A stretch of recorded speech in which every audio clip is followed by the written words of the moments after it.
नमस्कार दोस्तों, स्वागत है आपका स्टडी पाठशाला में। आज हम डिस्कस करेंगे यूपीएससी पीवाईक्यू 2023 के क्वेश्चंस, जीएस पेपर 3 के इकोनॉमी पार्ट के क्वेश्चन।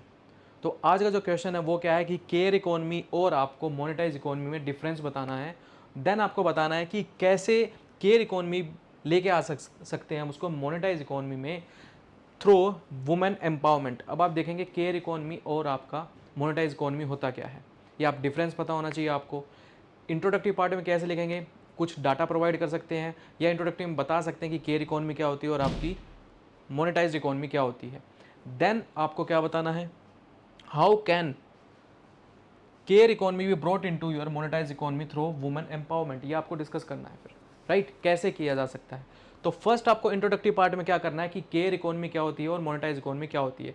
तो सबसे पहली चीज़, केयर इकोनॉमी क्या है, अनपेड, कोई पैसा नहीं दिया जाता। जब घर पे आपका खाना बन रहा है, मदर खाना बना रही है, आपके कपड़े धो रही हैं, सफाई हो रही है, सारी चीज़ आपको वेल मेंटेन्ड आपको सब कुछ मिल रहा है, तो उसकी कोई पेमेंट देते हो नहीं ना। तो that is your care economy. Monetize मतलब डायरेक्टली पेड, मतलब आपकी सैलरी अकाउंट में आ रही है, that is measured in your GDP, that is called your paid economy या आपका मोनेटाइज इकोनॉमी, राइट। जैसे आपका चाइल्ड केयर, एल्डर केयर भी हो सकता है, ठीक है, crucial for the family and community wellbeing के लिए। बट अब देखेंगे आप जीडीपी में कैलकुलेट करें तो इसमें क्या होगा, job in manufacturing service sector में जहां भी आपको जॉब मिल रही है, मतलब डायरेक्टली पेड किया जा रहा है आपको और मेजर किया जा रहा है किसमें, जीडीपी में। देन आईएलओ का डाटा कर सकते हैं कि अनपेड केयर वर्कर अमाउंट किया जाता है कि 4.4% मैन का और आपका 3.1% वुमेन का होता है, ठीक है। ये डाटा प्रोवाइड कर सकते हैं, हाईलाइट कर सकते हैं इस पॉइंट को, काफ़ी अट्रैक्टिव लगेगा ये, ठीक है। तो हमने इस तरीके से इंट्रोडक्टिव पार्ट कंप्लीट करना है। देन सबसे बड़ी चीज़ आपको बतानी है डिफरेंसेस, राइट।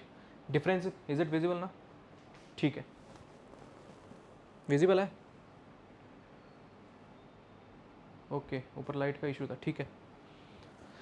सबसे पहले देखिए नेचर, नेचर कैसा है केयर इकोनॉमी का। केयर इकोनॉमी का नेचर कैसा होगा, ऑब्वियसली अनपेड है, चाइल्ड केयर हो गया, एल्डर केयर हो गया और आपके हाउस होल्ड जितने भी चोर हैं, ठीक है। देन मोनेटाइज इकोनॉमी क्या होगा, पेड गुड्स एंड सर्विस में आप काम कर रहे हैं, फॉर एग्जाम्पल आप जॉब कर रहे हैं तो आपको मैन्युफैक्चरिंग सेक्टर में, टेक्नोलॉजी सेक्टर में, कहीं भी एग्जाम्पल आप दे सकते हैं कि आप काम कर रहे हैं, that is your nature of work, that is unpaid, that is paid, right. Then recognition, recognition क्या होगा केयर इकोनॉमी का, जीडीपी में तो है ही नहीं ना रिकॉग्निशन, कोई जीडीपी में कॉन्ट्रीब्यूशन नहीं है इसका, नो कॉन्ट्रीब्यूशन जीडीपी, क्योंकि इनविजिबल है ये, राइट।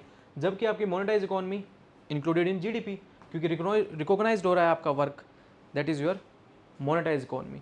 देन जेंडर पार्टीशन, वो पार्टिसिपेशन, जेंडर पार्टिसिपेशन क्या है, किस में ज़्यादा है, मैन का ज़्यादा है, राइट। केयर इकोनॉमी में देखेंगे प्रीडोमिनेटली किसका है, फीमेल ड्रिवन है, जबकि आपका मोनेटाइज इकोनॉमी कैसे है, बैलेंस्ड है, राइट, दोनों काम कर रहे हैं। स्किल्ड लेवल देखेंगे आप, स्किल लेवल में क्या रहेगा,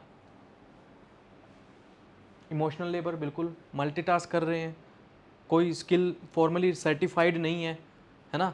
सेम आपका मॉनिटर में देखेंगे तो क्या है, स्पेशलाइज्ड है, फॉर्मली रिकॉग्नाइज्ड है ये स्किल, सर्टिफाइड है स्किल्स, तो that is your skilled labour. Benefits क्या है केयर इकोनॉमी के, बेनिफिट्स क्या है, social emotional benefits, financial compensation तो नहीं मिल रहा है ना, फाइनेंशियल कंपनसेशन नहीं मिल रहा है इसमें। जबकि आप मोनेटाइज इकोनॉमी देखेंगे फाइनेंशियल बेनिफिट्स मिल रहे हैं, सैलरी, बोनस और आपको वेल्थ अकोमुलेशंस हो रही है, राइट। इकोनॉमिक वैल्यू अगर देखी जाए तो केयर इकोनॉमी कोई इकोनॉमिक वैल्यू होगी नहीं, तो क्या रहेगा, अनमोनेटाइज्ड है, तो इससे क्या होगा, पॉलिसी फोकस नहीं किया जाएगा, इन्वेस्टमेंट कैसे करेगी गवर्नमेंट, ठीक। तो सेम आपका मोनेटाइज में क्या है, टेंजिबल है, मेजर्ड है और इजीली एक्सेसिबल है, तो आपका मैनेज किया जा सकता है, इन्वेस्ट किया जा सकता है इकोनॉमिक वैल्यू के अकॉर्डिंग। टैक्सेशन, केयर इकोनॉमी में कोई टैक्सेशन देगा, जब अनपेड है कोई टैक्सेशन नहीं है, और मोनेटाइज इकोनॉमी में सेम डिफरेंस हो गया, कोई टैक्सेशन, फॉर्मल इनकम ही नहीं है, जबकि और मोनेटाइज में क्या हो जाएगा, इनकम हो रही है, प्रॉफिट आ रहा है, जो भी आ रहा है, तो उसमें आपको टैक्स पे करना पड़ेगा। देन आपका आता है स्टेबिलिटी, लॉन्ग टर्म है, कंसिस्टेंट काम होता है, डेली काम होता है, ओवर ईयर्स चलता है, जब आप छोटे से थे तब से लेकर अब तक आपको केयर की जा रही है आपकी, दैट इज़ योर स्टेबिलिटी। जबकि आप मॉनिटरी में क्या है, टेम्परेरी भी है, कॉन्ट्रेक्चुअल भी है, जॉब शिफ्ट भी होते रहते हैं, देखा है ये आपने, ठीक है। देन आपका आ गया आवर्स के, फ्लेक्सिबल है, जब आप छोटे थे आपको मतलब 24 आवर आप पे ड्यूटी की जा रही है। इवन एल्डरली जो लोग हैं घर में, जो बुजुर्ग हैं, उन पे भी फोकस किया जा रहा है 24 आवर्स सर्विलेंस के लिए, ठीक है, देखा जा रहा है उन पे। तो दैट इज़ योर, कोई फ्लेक्सिबिलिटी नहीं। जबकि मोनेटाइज इकोनॉमी में क्या रहेगा, आपको इतने आवर्स में ये काम करना पड़ेगा।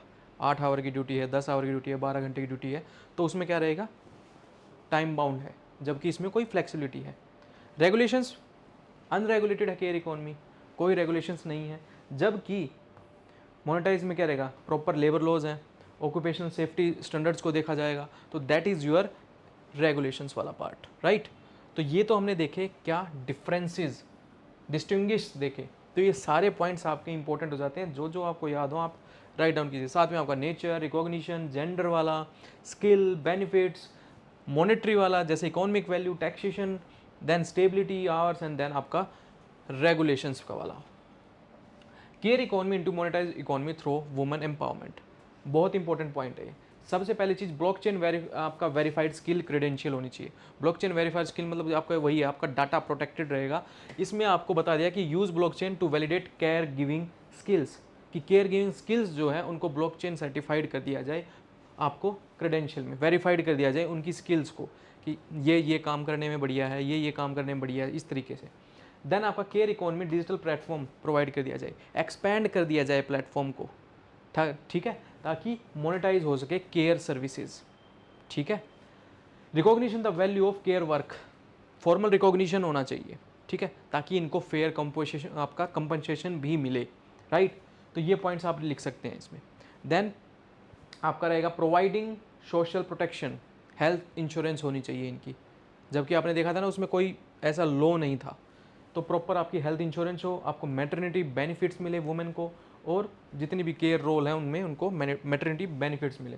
एनकरेज किया जाए एंटरप्राइजेस को, जैसे घर से मतलब क्या कर सकती हैं वुमेन, टिफ़िन सर्विसेज, ठीक है, इसका एग्जांपल यही हो जाएगा। एनकरेज एंटरप्रेन्योरशिप, तो क्या रहेगा, सपोर्ट वुमेन करा जाए ताकि स्टैंडिंग अप का केयर सेक्टर में भी वो अपना मॉनेटरी बेनिफिट्स, मोनेटाइज हो सके उनकी इकोनॉमी में आ सके। Access to finance, self help group सबसे बढ़िया चीज़ है इसका, यूटिलाइज किया जाए सेल्फ हेल्प ग्रुप को to facilitate finance access provide किया जाए ताकि वो भी स्टार्टअप अपना स्टार्ट कर सके। Social impact bonds for care, fund care giving social impact bonds बना दिया जाए ताकि इन पे फोकस हो सारा, ठीक है। स्किल ट्रेनिंग प्रोवाइड किया जाए, जिससे क्या होगा, एड्रेस करा जाए ताकि डिमांड शिफ्ट, ठीक है, जैसे आपका train man in care roles में किया जा रहा है। सेम आपको क्या था, केयर इकोनॉमी कोऑपरेशन बनाया जाए, ठीक है, इम्प्लीमेंट किया जाए आपका कोऑपरेशन मॉडल, ताकि बेटर टर्म्स और आपकी इनकम्स जनरेट हो सके। देन आपका होगा एआई एनहांस्ड यूज, एआई का टेक्नोलॉजी का यूज़ करके किया जा सकता है। Then tokenization of the care economy, token based reward system दिया जाए, ठीक है, टोकन प्रोवाइड किया जाए, जैसे वही वाला बिटकॉइन वाला ही लगा लीजिए, ठीक है, क्रिप्टो करेंसी है कि आपको token care economy that you will give a token money, tokenization. Global care exchange program किया जाए ताकि एक्सपैंड किया जाए इंटरनेशनल चाइल्ड आपका चिल्ड्रन प्रोग्राम है उसको। देन कंक्लूजन में यही देखेंगे कि इंटीग्रेट कर लिया जाए, अगर केयर इकोनॉमी को पूरे इंडिया में देखेंगे, इवन आपके वर्ल्ड में देखेंगे, अगर इसको इंटीग्रेट कर लिया जाए by using technology, by using man power, then financial आपका फाइनेंशियल में भी आएगा, जीडीपी में मेजर किया जाएगा इसको, और फेयर कंपनसेशन मॉडल्स भी काम किया जा सकता है, जीडीपी में कैलकुलेट किया गया है, तो गवर्नमेंट भी पॉलिसीज इंप्लीमेंट कर पाएंगी इन पर। तो well empower women social and economically भी उन पे फोकस किया जाएगा, और वो एम्पावर्ड हो चुकी है, उनको फाइनेंशियली इंडिपेंडेंट हो चुकी है, ठीक है। तो इस तरीके से हम इस क्वेश्चन को करेंगे आपका कंक्लूजन पार्ट। चलिए अब देखते हैं नेक्स्ट क्वेश्चन क्या है आपका। What are the direct and the indirect subsidies, direct और इनडायरेक्ट सब्सिडीज के बारे में पूछा गया आपसे, right, just a second.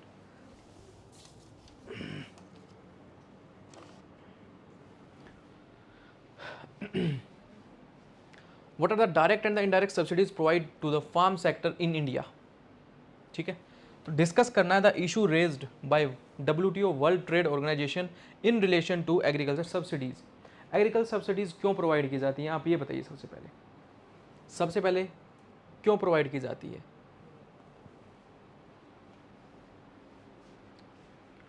Maximum उनको प्रॉफिट मिल सके, प्रोडक्शन पे काम कर सकें, सब्सिडाइज अमाउंट में इंक्रीज प्रोडक्शन, राइट, फार्मर की और क्या, सैलरी इनकम बढ़ सके। तो टाइप ऑफ सब्सिडीज़ में क्या क्वेश्चन पूछा गया है कि टाइप कौन सी है, डायरेक्ट सब्सिडी और आपकी इनडायरेक्ट सब्सिडी। डायरेक्ट मतलब आपको डायरेक्टली ट्रांसफ़र कर दी गई है, कैश पेमेंट हो गया, ठीक है, डायरेक्ट ट्रांसफ़र हो गया, डायरेक्ट बेनिफिट ट्रांसफ़र, आपके अकाउंट में पैसा चला गया, that is your cash payment हो गया, direct transfer. Benefits farmers, example क्या, पीएम किसान और आपके फार्म लोन वेवर्स, ठीक है, ये वाले एग्जाम्पल हो गए। सेम आपके पूछ रहा जाए इनडायरेक्ट सब्सिडीज़।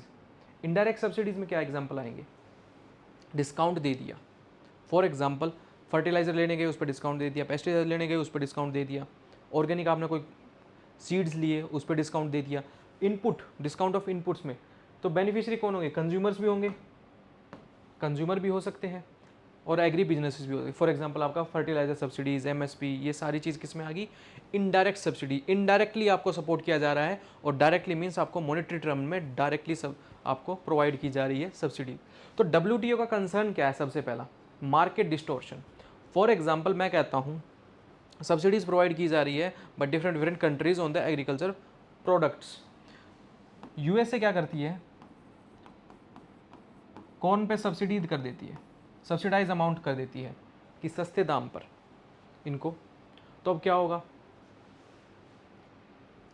कॉर्न पे सब्सिडी कर दी तो ये सस्ते हो गए हैं। और वर्ल्ड मार्केट में अगर आप देखेंगे ये सस्ते होने के बाद क्या होगा, तो वर्ल्ड मार्केट जो होगी जबकि फॉर एग्जांपल मैं कहता हूँ 20 रुपीज़ पर केजी है, सब्सिडाइज अमाउंट है, अब ये है 30 रुपीज़ पर केजी।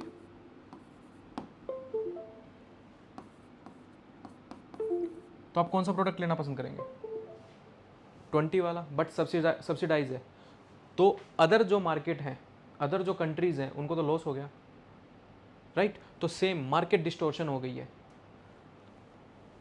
ठीक। देन आपका होता है अनफेयर कंपटीशन। इसी में ही देख लीजिए, इसी का एग्जांपल देख लीजिए, कंपटीशन तो है ही नहीं ना। फॉर एग्जांपल मैं इसी का देता हूं आपको, यूरोपियन यूनियन क्या करती है, डेयरी पे सब्सिडीज लगाती है, राइट। तो डेयरी पे सब्सिडीज करने से क्या हो जाएगा, बाकी जो कंट्रीज हैं उनके डेयरी प्रोडक्ट महंगे दिखेंगे क्योंकि इन्होंने तो डेयरी पे सब्सिडीज लगा दी है।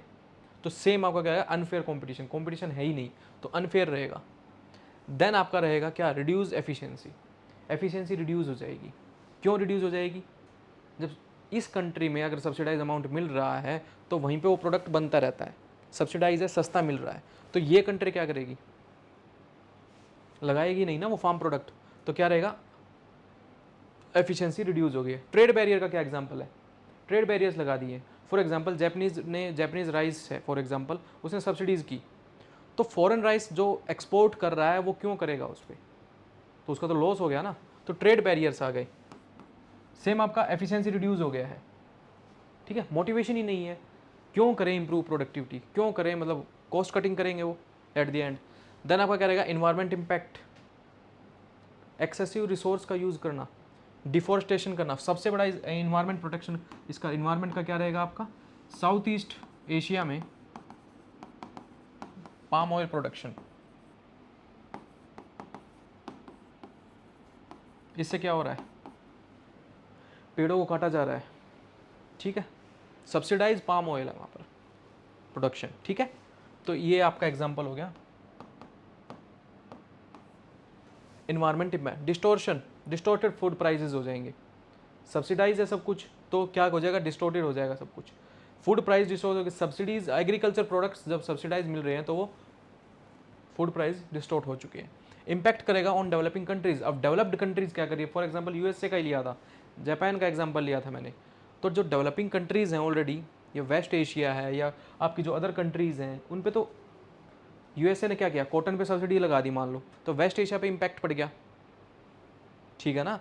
तो ये सारा इशू किससे रिलेटेड हो जाएगा, कौन देख रहा है, डब्ल्यूटीओ के कंसर्न है ये कि डेवलपिंग कंट्रीज में इशू आ रहा है, आपका फूड प्राइस पे डिस्टोर्शन हो रहा है, इन्वायरमेंटल इम्पैक्ट पड़ रहा है, एफिशिएंसी रिड्यूस हो रही है, ट्रेड बैरियर्स हैं काफ़ी, अनफेयर कंपटीशन है, मार्केट डिस्टोर्शन आ रहा है। तो इसमें क्या रहेगा, अब इम्पैक्ट पड़ गया।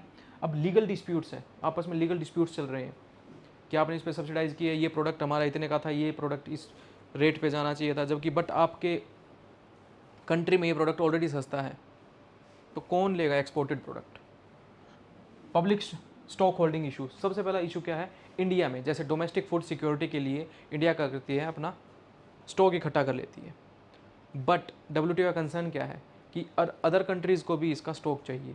फॉर एग्जांपल आपका रशिया यूक्रेन वॉर के टाइम पे अदर कंट्रीज़ को भी क्या चाहिए, स्टॉक चाहिए वीट का, बट वो नहीं बेच सकते क्योंकि आपका पब्लिक स्टॉक इशू है, क्योंकि आप अपना डोमेस्टिक फूड सिक्योरिटी सिक्योर कर रहे हैं। तो ये WTO का कंसर्न है। तो सोल्यूशन में क्या करते हैं, सबसे पहले कहते हैं रिफॉर्म नेगोशिएशन होना चाहिए, आपस में कंट्री आपका एग्रीमेंट करे, एग्रीकल्चर ऑन आपका आपका एग्रीमेंट ऑन एग्रीकल्चर करे, आपका रिफॉर्म्स लेके आए, नेगोशिएशन करे कि आप ये प्राइस सब्सिडाइज है आपका ये वाला, तो प्रोडक्ट में आपका एक्सचेंज भी कर सकते हैं। ट्रांसपेरेंसी इंप्रूवमेंट हो, कि जो आपने प्रोडक्ट पे सब्सिडी लगाई है, इस प्रोडक्ट पे अगर आपने सब्सिडी लगाई है तो ट्रांसपेरेंट होना चाहिए ताकि कंपटीशन बना रहे। देन आपका special treatment for developing countries, developing countries को स्पेशल ट्रीटमेंट दिया जाए। डेवलप कंट्रीज ऑलरेडी डेवलप्ड हैं, उनको अगर थोड़ा बहुत रेट अगर महंगा भी मिल रहा है तो they can survive, but developing countries को अगर प्रोडक्ट जनरेट कर दिया है या प्रोडक्ट बना दिया है एग्रीकल्चर प्रोडक्ट, तो इशू क्या आएगा, वो बेचने के लायक ही नहीं रहेगा वो प्रोडक्ट, क्योंकि वहाँ ऑलरेडी डेवलप्ड कंट्री ने सब्सिडाइज कर दिया है। यूएसए ने कौन प्रोडक्ट को क्या कर दिया है, कौन को सब्सिडाइज कर दिया है, तो अदर कंट्रीज़ तो वहाँ पे पहुँचा ही नहीं पाएगी ना प्रोडक्ट, एक्सपोर्ट कर ही नहीं पाएगी, एक्सपोर्ट नहीं कर पाएगी तो उनका घर नहीं चल पाएगा, ये कह सकते हैं। तो डेवलपिंग कंट्रीज़ को स्पेशल ट्रीटमेंट दिया जाए, प्रमोशन किया जाए ग्रीन सब्सिडीज़ पे, इन्वायरमेंटल प्रोटेक्शन पे, कि ग्रीन सब्सिडीज़ प्रोवाइड की जा रही हैं, अगर आप प्रॉपर इन्वायरमेंट का ध्यान रखते हुए काम कर रहे हैं तो उनको ग्रीन सब्सिडी दी जाए, ग्रीन बॉक्स बोल सकते हैं इसको, ताकि इनको कोई सब्सिडीज़ लगाए, मतलब फ्री है ये। इन अगर ग्रीन सब्सिडीज़ हैं, इन्वायरमेंटल प्रोटेक्शन पे फोकस किया जा रहा है, ठीक है, ग्रीन बॉक्स में क्या रहेगा आपका, लगाइए अपने सब्सिडीज़, कोई दिक्कत नहीं है। टारगेटेड असिस्टेंस प्रोवाइड की जाए, प्रॉपर टारगेट होना चाहिए, ठीक है। देन आपका बायलैटरल एंड रीजनल एग्रीमेंट हो, आपस में एग्रीमेंट कर लो या रीजनल एग्रीमेंट कर लो, वही आपका साउथ ईस्ट एशिया वाला पाम ऑयल प्रोडक्शन वाला एग्जांपल हो गया उसमें। देन आपका आ जाता है ग्लोबल कोलैबोरेशन, क्योंकि WTO कंसर्न का कि ग्लोबली अगर हम अच्छे से वर्क करें, एक स्पेसिफिक अब प्रोटेक्शनिज्म पे फोकस ना करके पूरे वर्ल्ड को फोकस किया जाए, ठीक है, सबको प्रोडक्ट चाहिए। अगर आप अपने ही प्रोडक्ट को सब्सिडाइज करके इतना सस्ता कर लोगे तो इंपोर्ट कैसे हो पाएगा, कैसे डेवलपिंग कंट्रीज़ आपकी कंट्री में वो प्रोडक्ट भेज पाएंगे, ठीक है। तो उनको तो घर ही इसी चीज़ से चल रहा है, एग्रीकल्चर से चल रहा है।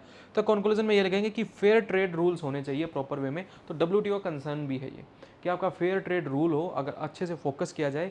मेन फोकस क्या है, फार्मा का वेलफेयर, इवन आपका लोगों का भी वेलफेयर, ठीक है। ग्लोबल कंप्लाइंस को देखते हुए अगर हम फोकस करें, क्योंकि एग्रीकल्चर एक चीज़ ही ऐसी है, बैकबोन है किसी भी कंट्री की, अगर आप देखेंगे, क्योंकि एग्रीकल्चर के बिना कुछ नहीं है।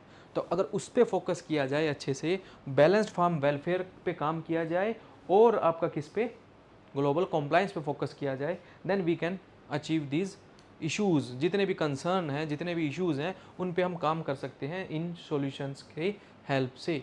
तो इस तरीके से हम क्वेश्चन को करेंगे, ठीक है। तो ये आपको माइंड मैप प्रोवाइड कर दिया है, नो डाउट आपको ये समझ में आ गया होगा। तो इस माइंड मैप से आपको ये पता लग जाएगा कि WTO का कंसर्न क्या है, आपको ये 7 पॉइंट भी याद हो जाएंगे, 6 पॉइंट भी याद रहेंगे, तो आप इजीली इस क्वेश्चन को अटैम्प्ट कर लेंगे। देन आपको सॉल्यूशंस बताने हैं, इसमें आप विद एग्जांपल्स बता सकते हैं। जैसे आपने बताया था मार्केट डिस्टोर्शन, आप US से कौन का एग्जांपल ले सकते हैं। अनफेयर कंपटीशन है, जैसे आप जापानीज राइस का कंपटीशन ले सकते हैं। ट्रेड बैरियर्स, इवन USA भी ट्रेड बैरियर लगा लेता है, चाइना भी लगा लेता है, तो ट्रेड बैरियर्स लगा देना।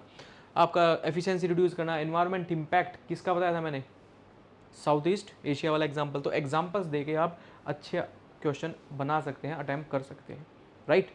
तो आज हमने 2023 के अपने क्वेश्चंस को कंप्लीट कर लिया है। तो आई होप आपको ये सारे क्वेश्चन समझ में आए होंगे और आप अच्छे से अटैम्प्ट भी करेंगे इन क्वेश्चंस को। Thank you and have a nice day.